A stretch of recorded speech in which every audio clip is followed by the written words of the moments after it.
Hello everyone, I am Ujjwal Tyagi. In this lecture, we will cover an important topic of Muslim law, that is will ya wasiyat.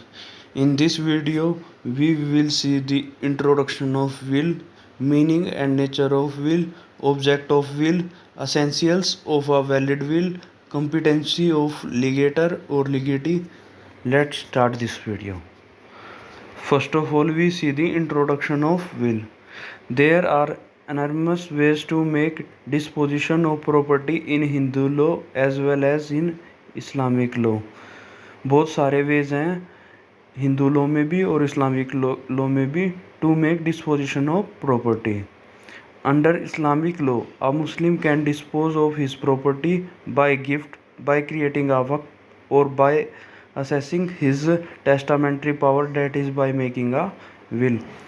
Under Islamic law जो मुस्लिम है वो dispose कर सकता है अपनी property को या तो गिफ्ट के द्वारा या क्रिएट करेगा वक्फ या फिर make a will. A will is a legal declaration of transfer of property. जो विल है वो लीगल डेक्लेरेशन है of transfer of property bye a person के द्वारा की गई आफ्टर हिज डेथ, उसकी डेथ के बाद. Nature and meaning of will. In Muslim law, a will is executed by a Muslim is known as वसीयत. मुस्लिम law में जो विल एग्जीक्यूट की जाती है मुस्लिम द्वारा उसको वसीयत बोलते हैं. A will or testament or वसीयत has been defined as an instrument by which a person makes disposition of his property to take effect after his death. जो विल है वो एक ऐसा इंस्ट्रूमेंट है बाय विच जिसके द्वारा पर्सन अपनी प्रॉपर्टी को डिस्पोज कर सकता है, डिस्पोजिशन कर सकता है अपनी प्रॉपर्टी का टू टेक अफेक्ट, जो कि अफेक्ट में आएगी उसकी डेथ के बाद. The distinct feature of a will is that it becomes affective after the death of the testator and it is revocable. जो डिस्टिंक्ट फीचर है विल की वो ये है कि ये अफेक्टिव है. कब अफेक्ट में आती है? After the death of testator, जो इसको बना रहा है ना विल को, उसकी डेथ के बाद. एंड इट इज़ रिवोकेबल, और ये हम इसको रिवोक भी कर सकते हैं, विल को हम कैंसिल भी करवा सकते हैं. The person who execute the will is called legator. वो पर्सन जो एग्जीक्यूट करता है विल को उसको बोलते हैं लीगेटर और testator. And the person in whose favour the will is made. और जो विल जिस पर्सन के फेवर में होती है ना उसको बोलते हैं लीगेटी और टेस्टाट्रिक्स. There is a strict rule in Muslim law that governs the validity of will according. एक स्ट्रिक्ट रूल है इन मुस्लिम लॉ में किसके रिलेटेड? वैलिडिटी ऑफ विल के. According to this rule a Muslim can make a will in favour of anyone. इस rule के according कोई भी पर्सन किसी के भी फेवर में विल बना सकता है only to the extent of 1/3 of his total property. और कितनी property? Only to the 1/3 of his total property. जितने पास उसकी प्रॉपर्टी है उसकी 1/3 प्रॉपर्टी पे ही वो किसी के रिलेटेड विल बना सकता है. If the will is made beyond 1/3 of property the consent of legal heirs is mandatory no matter in whose favour the will is made. अगर उससे ज़्यादा प्रॉपर्टी है 1/3 से ज़्यादा तो कंसेंट ऑफ लीगल हायर्स हैं वो मैंडेटरी है. ये मैटर नहीं करता कि वो विल किसके फेवर में है. Object of will. अब देखते हैं ऑब्जेक्ट क्या है विल के. To provide for the maintenance to those who can not get property by inheritance. ये प्रोवाइड करता है मेंटेनेंस उन लोगों को जो जिनको प्रॉपर्टी नहीं मिलती by inheritance. Not an absolute power of testator, और ना ही एब्सोल्यूट पावर है टेस्टेटर की. अब देखते हैं फॉर्मेलिटीज़ ऑफ वसीयत. इसमें 2 केस हैं. फर्स्ट देखते हैं AM खान वर्सेस मृत्युजा Khan 1991. There is no need for any kind of formality whether oral or written but the intention of the testator must be clear.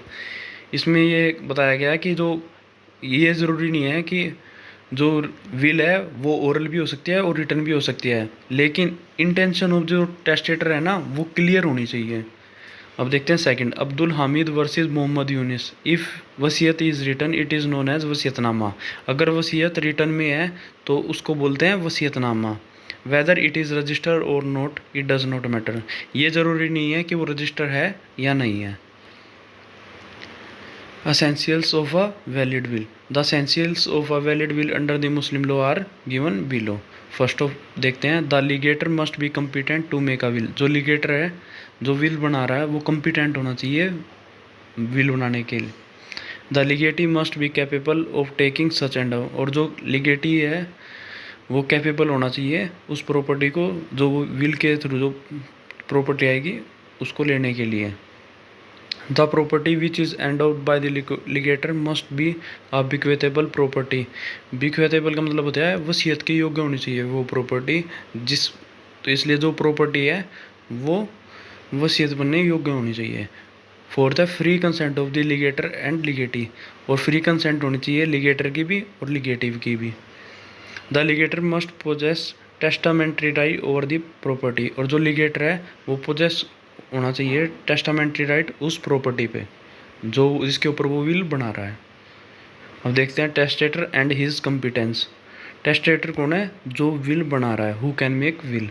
In order to constitute a valid will the competency of the legator is the foremost requirement. A legator is considered to be capable to make a will if he holds the following discussed features. First, he must be a Muslim. वो मुस्लिम होना चाहिए। A will made by a Muslim only is considered as an authentic will under Muslim law. जो will Muslim द्वारा बनाई गई है वही consider की जाएगी authentic will under Muslim law. If a legator is Muslim at the time of execution of will then only the will is governed by Muslim personal law. अगर legator मुस्लिम है, जब वो विल बना रहा है, एग्जीक्यूट कर रहा है विल को, तभी वो विल गवर्न की जाएगी मुस्लिम पर्सनल लॉ से। A situation may arise where the legator is a Muslim when he executed the will but afterwards renounced Islam thus recognized as a non-Muslim at the time of death। एक situation arise होती है, जैसे कि जो लीगेटर ने जब execute की will तब तो वो मुस्लिम था, लेकिन उसके बाद उसने रिनाउंस कर दिया इस्लाम को, तो वो क्या रिकग्नाइज किया गया? No Muslim at the time of death. तो जो विल क्रिएटेड की जाएगी ना ऐसे पर्सन द्वारा, तो वो भी वैलिड विल होगी under Muslim law. Soundness of mind. When the will is being made, the legator must be sane। जब विल बना रहा है पर्सन तो वो कैसा होना चाहिए? साउंड माइंड का होना चाहिए। If a legator is of sound mind when the will is declared, जब वो विल बना रहा है तब वो साउंड माइंड का है। And subsequently turns into insane and remains the same till death, और उसके बाद वो इनसेन या अनसाउंड माइंड का हो जाता है, और जब तक उसकी डेथ होती है वो अनसाउंड माइंड का ही रहता है। Then the will made by such legator becomes void, तो जो विल बनाई गई है उस पर्सन द्वारा वो वॉइड हो जाएगी। थर्ड है age of majority. The legator must attain the age of majority at the time of execution of the will. जो लीगेटर है उसने अटेन कर रखी हो एज ऑफ मेजोरिटी जब वो एग्जीक्यूट कर रहा है will. In general, the age of majority under Muslim law is regulated by the Indian Majority Act 1875, with the execution in this case related to marriage, dower and divorce। जो age of majority है under Muslim law कौन से regulate की जाती है? Indian Majority Act 1875।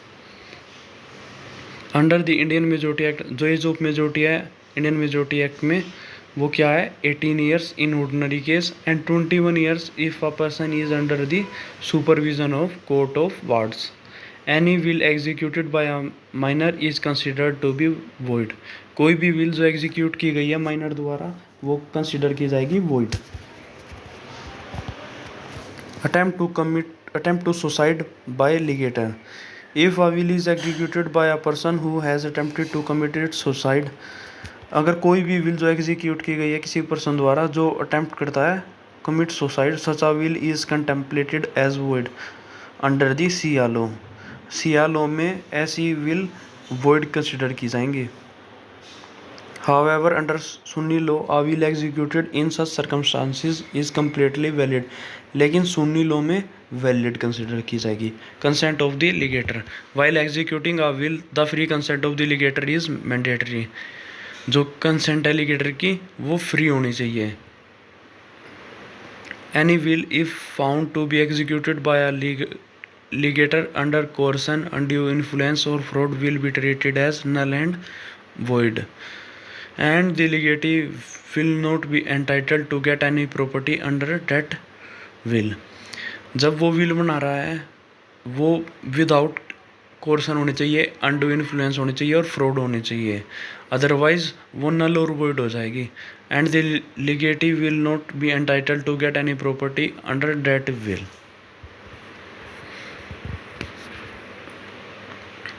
लीगेटी and his competency. Who can take property under will. Legatee कौन है? जिसको प्रॉपर्टी मिलती है विल के under. Besides competency of legator, there is one more essential requirement of a valid will, that is the competency of the legatee. The following are the characteristics of a legatee who is capable of taking a will executed by a legator. First of all देखते हैं, he must be a person in existence. जिसके favour में will हो रही है वो legatee, वो existence में होना चाहिए जब उसकी legator की डेथ हो। A legatee is competent to take a will on condition that he must be living at the time of death of the legator. इसमें यही है कि जो लीगेटी है वो लिविंग होना चाहिए जब उसकी लीगेटर की डेथ हो रही हो। This is because a will come into affect only after the death of the legator, क्योंकि जो विल है वो अफेक्ट में कब आती है? After the death of the legator and not when it is made by the legator. तब नहीं आती जब वो उसको विल एग्जीक्यूट कर रहा है, आफ्टर द डेथ ऑफ लीगेटर के में ही अफेक्ट में आती है विल। दस a legatee has to be a person in existence at the time of death of the legator. A will can be declared in favor of non-Muslim, minor or an insane person. जो will है वो किसी के favour में भी हो सकती है, नॉन मुस्लिम भी हो सकता है, माइनर भी हो सकता है और इनसेन पर्सन भी हो सकता है legatee.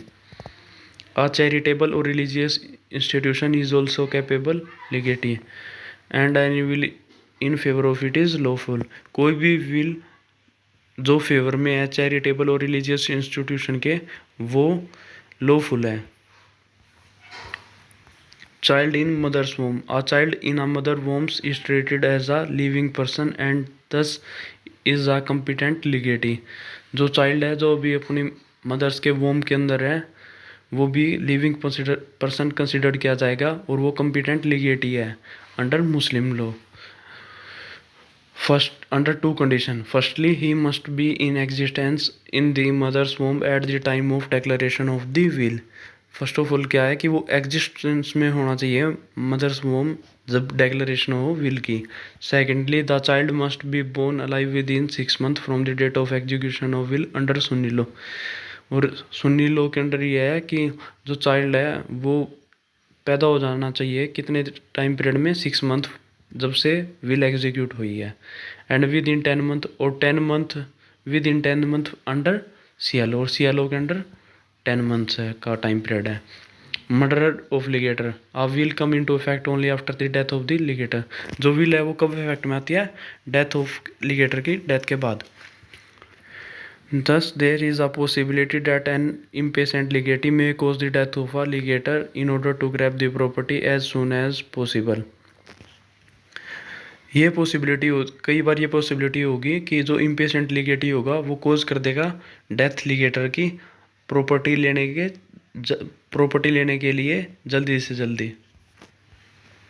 A legatee kills or cause the death of the legator either intentionally or unintentionally is not entitled to take the will and generally disentitled to take the property.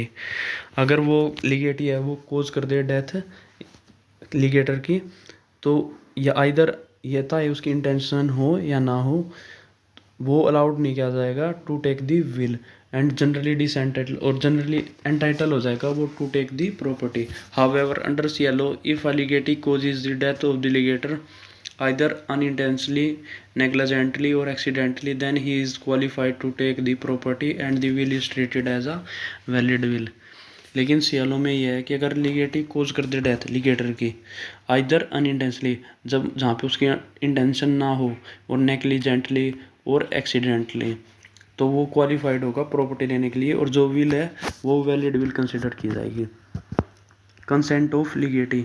Before transferring legal title to the legatee under a will, it is important to take the consent of the legatee to know whether he wants to accept the will or not. इसमें यही है कि जब transfer कर रहे होंगे हम legal title लीगेटी को अंडर अ विल तो ये इम्पोर्टेंट है कि जो कंसेंट है लीगेटी की वो ली जाए कि वो चाहता है एक्सेप्ट द विल या फिर नहीं। The acceptance can be expressed और इम्प्लाई, और जो एक्सेप्टेंस है वो एक्सप्रेस्ड भी हो सकती है और इम्प्लाइड भी हो सकती है।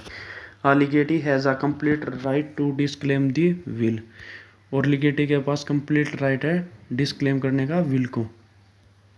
Joint legatee, sometimes legator issues will jointly in favor of several legatees। कई बार क्या होता है, जो लिगेटर है वो इश्यू करता है विल जॉइंटली बहुत सारे लिगेटीज के फेवर में। In such circumstances the legatees are known as joint लेगेटीज।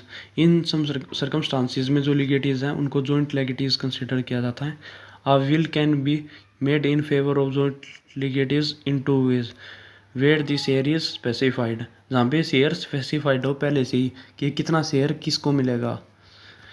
Second, where the share is not specified, और कई बार क्या होता है कि विल के अंदर शेयर स्पेसिफाइड नहीं होता कि किसको कितना मिलना है।